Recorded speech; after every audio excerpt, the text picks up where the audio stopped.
Language. That's the funnest part. You're going to love learning the language.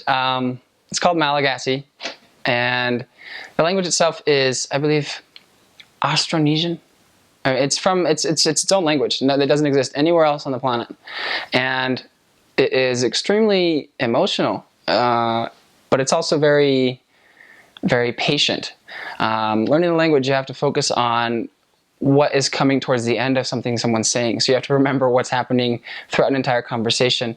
There's some very simple things about it, and there's some very complex things about it with any language.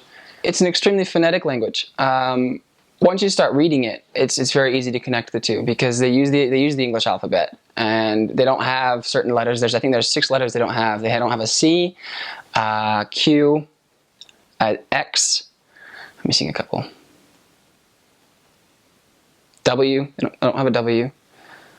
There's 5 of them. I know there's 5. Which one am I missing?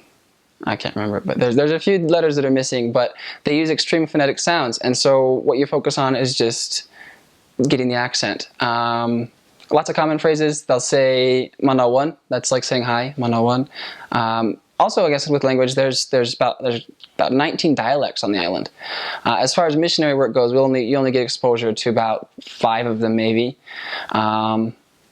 But learning a dialect is an extreme challenge, because it does take the base language and allows you to amplify it and add in new vocabulary words and ways to connect with people. I mean, my main focus with the language wasn't to learn it, but to use it as a conduit for the gospel. I mean, that's what missionaries do. And so using this language in the way that the Lord defines and guides you will make it so much better for yourself. I mean, I saw in my own life, as I strive to make it a form for me to communicate, I was guided to better words, and I was given opportunities to translate in conferences or to serve with native companions. I had 3 native companions on my mission, and just being able to use their language and express love through that language is the best opportunity.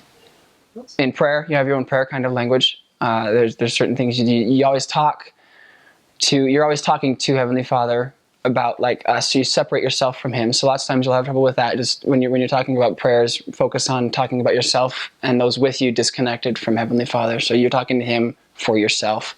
One of the most special things about language is actually how it controls you and you and you and all the different forms of talking about person we have in English. They have a very set order of talking about person, him or her, he, she, us, we, you, moving out. Another thing, I guess, with language, I can keep going with that, is distance. They use a lot of different, and you'll see a lot of this. They use their lips to point.